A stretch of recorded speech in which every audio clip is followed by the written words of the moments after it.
సంగమా, దేవుని పిల్లలారా, ఇక రాత్రికాల సమయం ముందు సృష్టికర్త అయిన దేవుడు గొప్ప గ్రంథాన్ని, బైబిల్ గ్రంథాన్ని, దైవ గ్రంథాన్ని మన చేతులకు ఇచ్చినందుకు కృతజ్ఞతలు తెలియపరుస్తూ ఆయన ఆలోచన విధానం కొన్ని మాటలుగా మనం గ్రంథంలో నుండి కొన్ని మాటలు మనం ధ్యానించుకున్నామండి. విలాప వాక్యములు 3వ అధ్యాయము 26, 27 వచనంలో మరొకసారి చదువుకుందామండి. నరులు ఆశ కలిగి యెహోవా అనుగ్రహించు రక్షణ కొరకు ఓపికతో కనిపెట్టుట మంచిది. యవ్వన కాలమున కాడి మోయుట నరునికి మేలు. ప్రియ దేవుని సంగమ, యవ్వన కాలమున అంట కాడి మోయుట నరునికి మేలు. ముసలితనంలో యవ్వనము అయిపోయినాక ఏ పని చేయడానికి శక్తి ఉండదు. ఏం చేసినా ఒక 50 సంవత్సరాలలోపు మనిషి ఏ పనైనా కూడా, మంచి పని కానివ్వండి, చెడ్డ పనే కానివ్వండి, శక్తి కలిగి చేయగలగదు. కానీ దేవుడు మనకు తెలియపరుస్తున్నటువంటి కాలము చూడండి, యవ్వన కాలమున కాడి మోయుట నరునికి మేలు. నరులు ఆశ కలిగి యెహోవాను అనుగ్రహించు రక్షణ కొరకు ఓపికతో కనిపెట్టుట మంచిది. ఈ మేలు, మంచిది అనే పదాల మీద కొన్ని మాటలు గ్రంథంలో నుండి కొన్ని మాటలుగా మనము చూసుకుందామండి. ఎలా ఉంటే మనకు మేలంట? యవ్వన కాలమున దేవుని కాడి, దేవుని చిత్తము, దేవుడు మనం ఎలా బ్రతకాలని ఇష్టపడుతున్నాడో ఆ బ్రతుకును బ్రతికితే ఆయన చిత్తము నెరవేర్చిన వారు అవుతాం. దేవుడు నరులను యథార్థవంతుడుగానే పుట్టిస్తూ ఉన్నాడు. కానీ వయసు పెరిగే కొద్దీ, జ్ఞానము, బుద్ధి, వివేచన పెరిగే కొద్దీ మనిషి ఆయన చిత్తం తెలుసుకొనక, యథార్థవంతులుగా బ్రతకమని చెప్పిన దేవుని చిత్తం తెలుసుకొనక ఆ యథార్థత తప్పే బ్రతుకుతూ ఉన్నవారిని అందరము కూడా దాని నుండి బయట పడగలగాలని దేవుడు తెలియపరుస్తూ ఉన్నాడు. ఇలా యవ్వన కాలంలో పని చేస్తే మంచిది అని దేవుడు తెలియపరుస్తుంది. యవ్వన కాలంలోనే పని చేయలేకపోతే ఏ ప్రయోజనం లేదు. పిల్ల ఒక ఇల్లే కానివ్వండి, ఈ లోకంలో, ఈ జీవన విధానంలో ఒక వయసులో ఉన్నప్పుడే ఏదైనా పని చేయగలరు. ఆ వయసు తప్పిన తర్వాత ఇంకా చేయనీకి కూడా వయసు ఉండదు, చేయలేడు కూడా. అందుకే దేవుని వాక్యం మనకు యవ్వన కాలంలో అంటూ, ఆ యవ్వన కాలంలో అది కూడా దేవుని పని చేస్తే మరీ మంచిదని దేవుని వాక్యం, లేఖనాలు మనకు తెలియపరుస్తూ ఉంది. ప్రియుల చూడు, ఇంకా ఈ మేలును ఏమేమి పనులు చేస్తే దేవుడు మేలుగా ఎంచుతున్నాడో కొన్ని గ్రంథంలో నుండి మనము తెలుసుకుందాము. ప్రియులారా, ఆదికాండము 29వ అధ్యాయము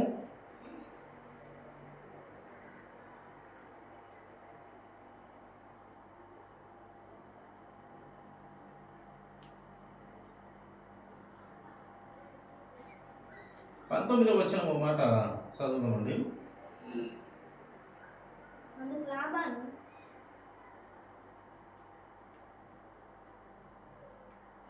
అందుకు లాబాను ఆమెను అన్యునికి ఇచ్చుట కంటే నీకు ఇచ్చుట మేలు, నా యొద్ద ఉండమని చెప్పగా, ఇక్కడ యాకోబు మామయ్య లాబాను దగ్గరికి వెళ్ళినప్పుడు ఇతను ఎట్టయినా యాకోబు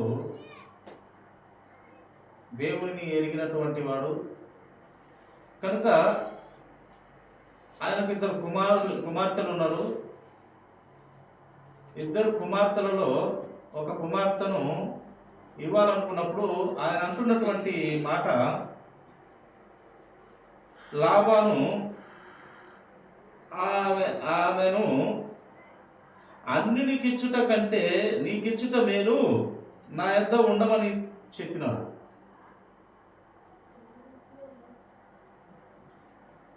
ఇక్కడ మేలు అనే మాట మనము గమనించగలము. ఒక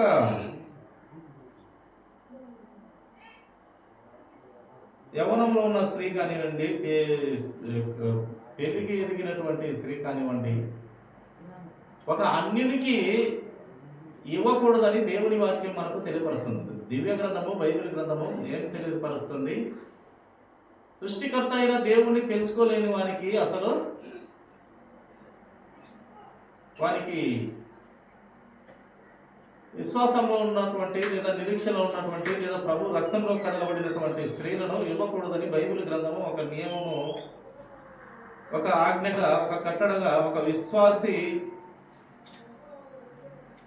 ఇక్కడ వ్రాయిస్తూ, పరిశుద్ధాత్మ ద్వారా వ్రాయిస్తూ వచ్చినాడు. ప్రియులారా, అన్యుడికి ఇచ్చేదానికంటే అప్పుడప్పుడు ఈ లోకంలో ఒక మాట మాట్లాడుతూ ఉంటారు, వీరికి ఇచ్చేదానికంటే భార్య వేసేది మేలు అని.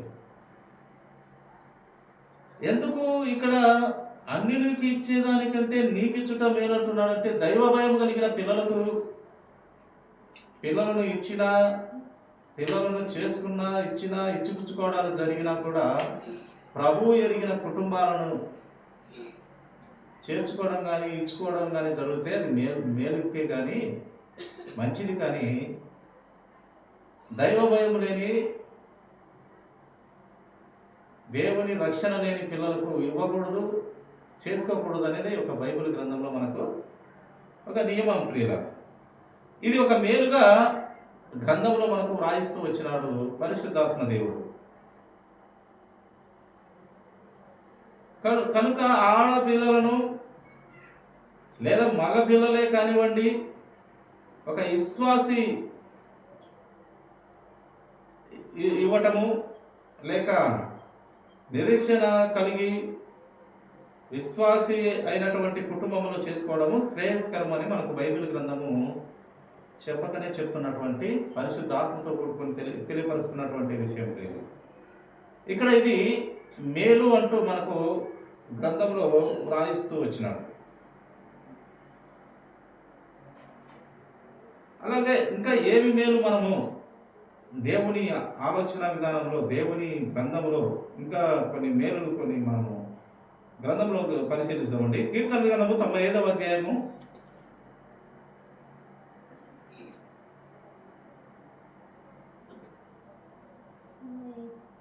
95వ అధ్యాయము 7వ వచనము మాట చదువుతున్నాం. రండి నమస్కారం చేసి సాగిలపడదుము, మనలను సృజించిన యెహోవా సన్నిధిని మోకరించుదము. నేడు మీరు ఆయన మాట అంగీకరించిన ఎడల ఎంత మేలు. పరిశుద్ధాత్మ దేవుడు వ్రాయించినటువంటి అమూల్యమైనటువంటి మాట. ప్రియులారా, రండి నమస్కారం చేసి సాగిలపడదము, మనలను సృజించిన యెహోవా సన్నిధిని మోకరించుట నేడు మీకు ఆయన మాట అంగీకరించిన ఎడల ఎంత మేలు అని గ్రంథంలో పరిశుద్ధాత్మ దేవుడు వ్రాయిస్తూ వచ్చినాడు. ఆయన సన్నిధిలో చేరి మోకరిస్తే, మనలో సృష్టించిన దేవుని సన్నిధిలో చేరి మోకరిస్తే ఎంత మేలు. ఆయన మాట వింటే ఎంత మేలు. దేవుని మాటలు వింటే మనకు మేలు. దేవుని మాటలు వింటే మేలే కదా.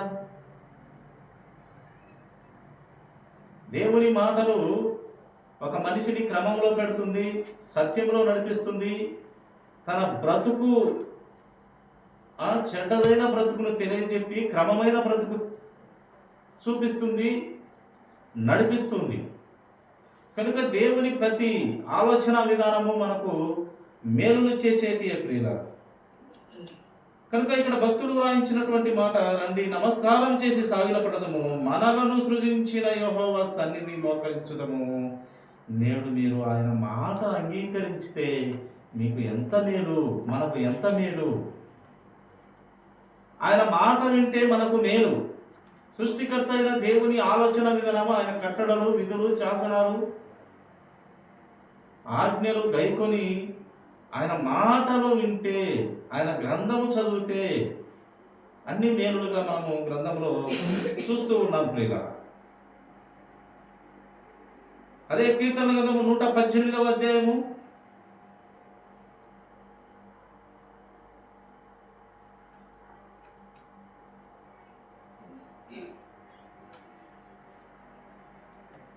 కీర్తన గ్రంథము 118వ అధ్యాయము 8-9 వచనాలు మనం చదువుకున్నాము. మనుషులను నమ్ముట కంటే యెహోవాను ఆశ్రయించుట మేలు. రాజులను నమ్ముకునుట కంటే యెహోవాను ఆశ్రయించుట మేలు. మనుషులనైతే నమ్ముకోవద్దని దైవ గ్రంథం మనకు తెలియపరుస్తూ ఉంది ప్రియులారా. మనుషులను నమ్మకూడదు. అది కూతురే కానీ, కొడుకే కానీ, భార్య కానీ, ఎవరైనా కానీ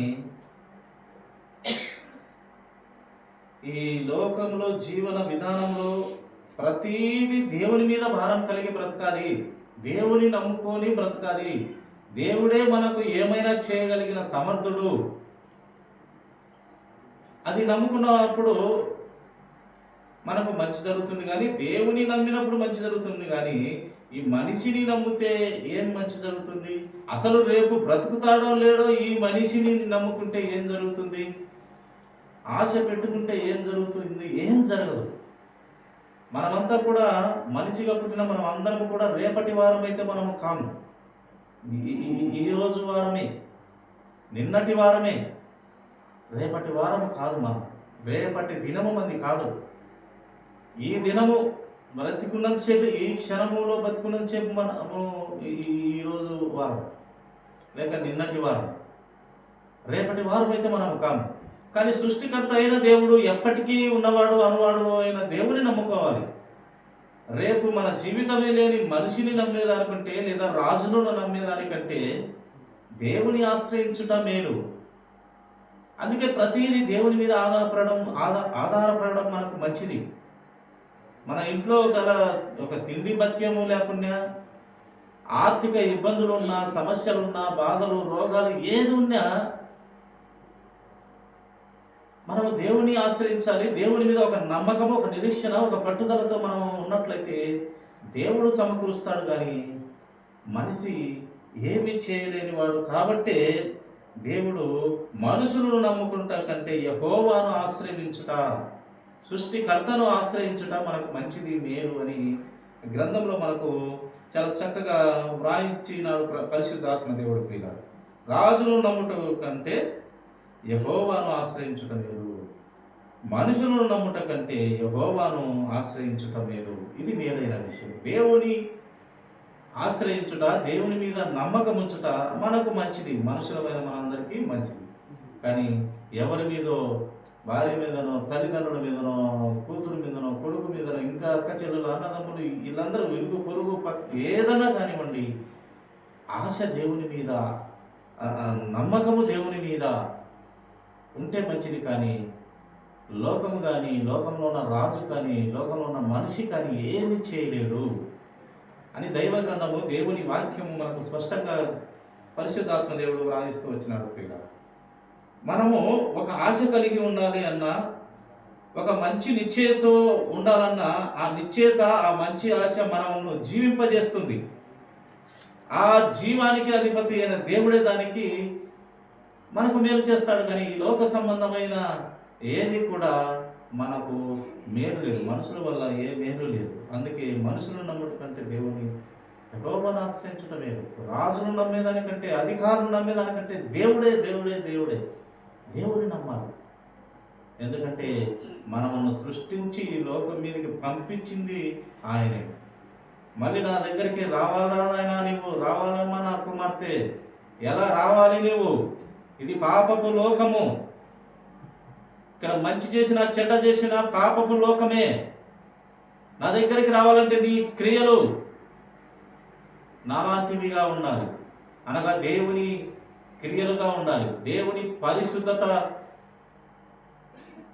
దేవుని రక్తంతో, దేవుని రక్షణలో కడగబడిన బిడ్డవు నీవు. తిరిగి నా యొద్దకు రావాలంటే నీవు తల ఎత్తుకొని అక్కడ నా దగ్గర నిలబడాలంటే నీవు ఈ లోకములో పాపాన్ని విడిచిపెట్టి నా రక్షణ అనే కవచము తీసుకొని నా యొక్క రక్త మాంసాల్లో పాలుభాగస్తుడవై పవిత్రతలో కడగబడిన బిడ్డవుగా ఈ లోకంలో నీవు అందరూ బ్రతకాలి అని దేవుడు ఆశిస్తున్నటువంటి ప్రణాళిక, ప్రత్యక్షత, ఆయన కోరిక. అది పనికిమాలినమైన మన జీవితాలను మెరుగు పెట్టే దేవుడు, ఆయన బాగు చేసే దేవుడు, చచ్చిపడిపోయిన మన జీవితాలను వెలుగులోకి నడిపించే దేవుడు, జీవం కలిగిన దేవుడు, జీవం వైపుకు దాటించే దేవుడు. చచ్చిపోయిన మన జీవితాలను జీవం కలిగిన దేవుడు, యుగ యుగాలు ఉన్న దేవుని దగ్గరికి నడిపిస్తాడు ఆయన. అందుకు ఆయనను మనము నమ్మే బిడ్డలముగా ఉండమని దేవుని వాక్యం మనకు తెలియపరుస్తుంది. సామెతల గ్రంథము 3వ అధ్యాయం 14వ వచనం మాట చూడండి. సామెతల గ్రంథము 3వ అధ్యాయము 14వ వచనము, వెండి సంపాదించుట కంటే జ్ఞానము సంపాదించుట మేలు, అపరంజి సంపాదించుట కంటే జ్ఞాన లాభము నొందుట మేలు. ఈ వెండి, అపరంజి ఇవి ఇవి ఇవి సంపాదించుట కంటే అంట జ్ఞానము సంపాదించుట మేలు, జ్ఞానము. అందుకే నీ వెండి బంగారాలు కూడా ఇచ్చిన జ్ఞానము సంపాదించుకో. అందుకే సొలొమోను రాజు చిన్నవాడుగా ఉన్నప్పుడే, ప్రభు నాకు ఏదో ఈ రాజుగా నియమించబోతున్నారు, వెండి బంగారాలేమో రాజు దగ్గర పుస్తకాలన్నీ ఏమో ఉంటాయి, మరి ఇంత గొప్ప రాజ్యాన్ని పరిపాలించాలంటే, అనగా ఈ రాజ్యంలో ఉన్న ప్రజలను క్రమంగా పద్ధతిగా చక్కగా పరిపాలించాలంటే ఇవన్నీ బంగారాలు కాదయ్యా నాకు తండ్రి, ప్రభువా నాకు జ్ఞానం ఇవ్వు ప్రభువా, వారిని సరి అయిన క్రమంలో నడిపించుటకు పరిపాలించుటకు నాకు జ్ఞానము కొదువగా ఉంది, ఆ జ్ఞానం ఇవ్వు తండ్రి అని మొరపెట్టుకున్నప్పుడు దేవుడు జ్ఞానంతో పాటు వెండి బంగారాలు, భార్యలు, ఉపపత్నులు కొదువు లేకుండా ఇచ్చేసినాడు. ఎందుకయ్యా నీకు ఇవన్నీ ఇస్తున్నానంటే, నీ శత్రువును చంపమని నన్ను అడగలేదు, వెండి బంగారాలు ఇవ్వమని నువ్వు నన్ను అడగలేదు, జ్ఞానం అడిగినావు చూసావు, అందుకు కాబట్టి నీకు అన్నీ ఇస్తున్నానని సొలొమోను రాజు గారికి అన్నీ ఇచ్చిన దేవుడు మన యేసుక్రీస్తు ప్రభువారు. ఆయనకి ఇచ్చిన జ్ఞానము ఎంత గొప్పదైన జ్ఞానము, ఎంత జ్ఞానం అంటే ఆయన జ్ఞానము ముందు ఎవరు లేరు. ఇంకా ఇప్పటికీ కూడా గూగుల్లో కొట్టి చూసినా ఎక్కువ జ్ఞానం కలిగిన వాడు ఎవరు అని ఒక క్వశ్చన్ మార్క్ నువ్వు చెరువులైన అడిగి చూసినా కూడా ఆ యొక్క పేరు సొలొమోను రాజు గారి పేరు వస్తుంది. అంత జ్ఞానం ఇచ్చినాడు దేవుడు ఆయన. కనుక ఈ వెండి బంగారాలు సంపాదించడం, భూమి, ఆస్తులు, ఇల్లు, ఆస్తిపాస్తులు ఇవి కాదు, కానీ జ్ఞానము సంపాదించుటే మేలు అని దేవుని వాక్యం మనకు తెలియపరుస్తుంది. ఈ మేలైన పని ఏంది? జ్ఞానము సంపాదించుట. ఏంది జ్ఞానం?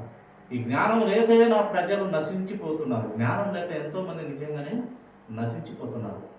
ఒక్కొక్కడు మాట్లాడి నెత్తి మీదకి ఏం తెచ్చుకుంటాడు, ఇబ్బందులకు గురవుతాడు. లేని కొట్లాట తెచ్చి నెత్తి మీదకి పెట్టుకుంటాడు. జ్ఞానం లేక, బుద్ధి లేక ఎవరిదో కొట్లాట తెచ్చి నెత్తి మీద వేసుకొని అనుభవిస్తూ ఉంటారు. పనికిమాలిన ఆలోచన చేత ఇంకొకరి కొట్లాట, ఇంకొకరి గుద్దులాట కావచ్చు, ఇతను మాట్లాడే మాట వల్ల ఆ గుద్దులాట వచ్చి, ఆ కొట్లాట వచ్చి నెత్తి మీద వేసుకొని అనుభవించి ఇబ్బందులకు గురై మరణమయ్యే స్థితిలో కూడా ఇది జరుగుతూ ఉంటాయి. జ్ఞానం లేక నా ప్రజలు నశిస్తున్నారని దేవుని మాట తెలియపరుస్తూ ఉంది.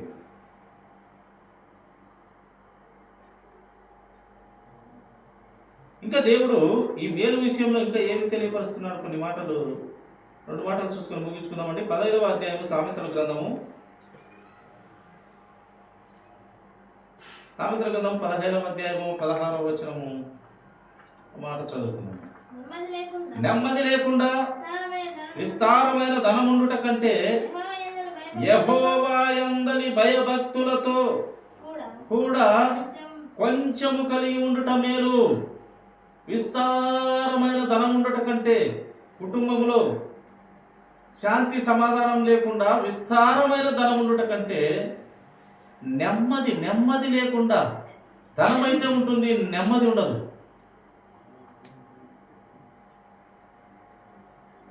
నెమ్మది లేకుండా విస్తారమైన ధనం ఉండుట కంటే యెహోవా యందలి భయభక్తులతో కొంచెం కలిగి ఉండుట మేలు.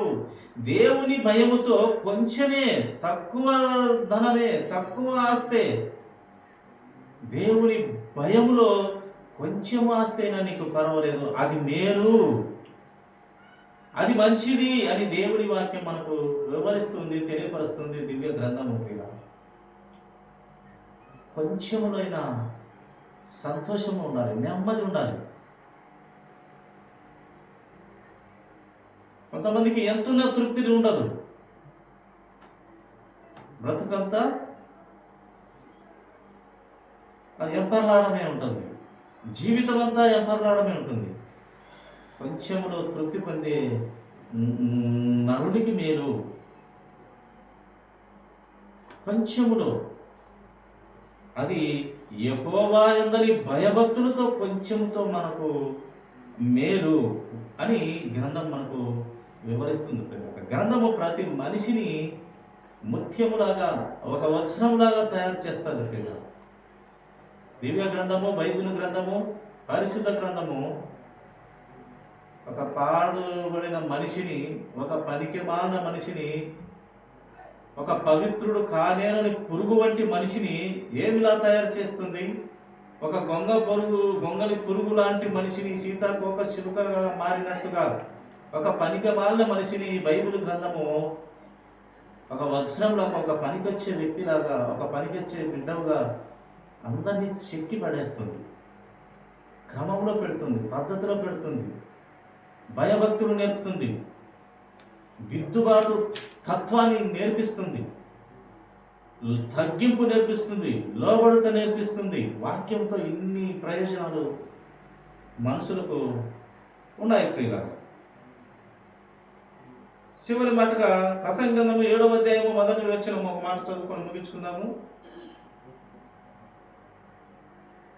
ప్రసంగి గ్రంథము 7వ అధ్యాయం 1వ వచనము, సుగంధ తైలము కంటే మంచి పేరు మేలు, ఒకని జన్మ దినము కంటే మరణ దినము మేలు. మనం బ్రతికిన బ్రతుకు, దేవుడు వ్రాయించినటువంటి మాట, సుగంధ తైలము కంటే మంచి పేరు. సుగంధము తైలము కన్నా ఏందయ్యా మంచిదంటే, ఒక మంచిగా నడుచుకునుట, అది మేలు. ఆ మంచిగా నడిచిన ప్రవర్తన నీ జన్మదినము కంటే మరణమైనప్పుడు 10 మంది చెప్పుకుంటారు, బా మంచి మనిషి అబ్బా, మనం ఇంకా కోల్పోయినాము, ఆ మిత్రుని కోల్పోయాము, లేక ఆ భర్తను కోల్పోయాము, లేక ఆ భార్యను కోల్పోయాము, మంచి వ్యక్తిని కోల్పోయామని విపరీతమైన బాధకు గురైపోతారు. అది బ్రతుకు అంటే. ఒక్కొక్కరు చనిపోతే పీడ విరగడైపోయిందంటారు, దరిద్రం పోయిందంటారు. ఎందుకు ఈ మాట అంటారంటే, వారి బ్రతుకులు అలా ఏడ్చింటాయి ముందు జీవితంలో. వాళ్ళు నడిచిన నడత, ప్రవర్తన, పద్ధతి, తీరు, మాట, వారి మాట వల్ల ఎంతమంది ఇబ్బందులకు గురైంటారో ఆ మాటను బట్టి పీడ విరగడైపోయిందంటారు. కానీ ఒక్కొక్కరు మరణం అవుతే మంచి వ్యక్తిని కోల్పోయాము మనం అని బాధపడతారు. అది జన్మదినము కంటే మరణదినము మేలు, ఆ మంచి పేరు మేలు. సుగంధ తైలం కంటే ఆ మంచి పేరు కావాలని పని గ్రంథం మనకు తెలియపరుస్తుంది. కనుక ఇలాగ ఎన్నో మేలులు దైవ గ్రంథంలో దేవుడు, పరిశుద్ధాత్మ దేవుడు చక్కగా వ్రాయిస్తూ వచ్చినాడు. కనుక అటు మేలులన్నిటిని మనం పరిశీలించి ప్రతిరోజు గ్రంథంతో మనల్ని మనము సరి చేసుకునే విధానంలో ముందుకు పరిశుద్ధాత్మను పొందుకుంటూ ముందుకు వెళ్ళాలి. సత్యములో క్రీస్తు సారూప్యత వచ్చే వరకు, క్రీస్తులో మనల్ని మనము చెప్పుకుంటూ, వాక్యంతో సరి చేయబడుతూ, ఒక అద్దం ముందు మనం ఎలాగా కూర్చొని మనము సరి చేసుకుంటామో అలాగే వాక్యం ముందు, దివ్య గ్రంథం ముందు మనం సరి చేసుకోవాలి. మన పొరపాటు, మన ఆ ఆలోచన విధాన్ని, పొరపాటు తత్వాన్ని అన్నీ కూడా వాక్యంతో విడిచిపెట్టుకుంటూ ముందుకెళ్ళినట్లయితే దేవుడు అటువంటి మనిషిని ప్రేమిస్తాడు. అటువంటి ప్రియుడిని, ప్రియురాలని దేవుడు ప్రేమిస్తాడు. అటు స్థితిలో దేవుడు ఆత్మీయంగా అందరికీ అటు జ్ఞానము అందరికీ ఇచ్చును గాక. ఈ కొద్ది మాటలు దేవుడు దీవించును గాక. తలలో వచ్చినట్లయితే చిన్న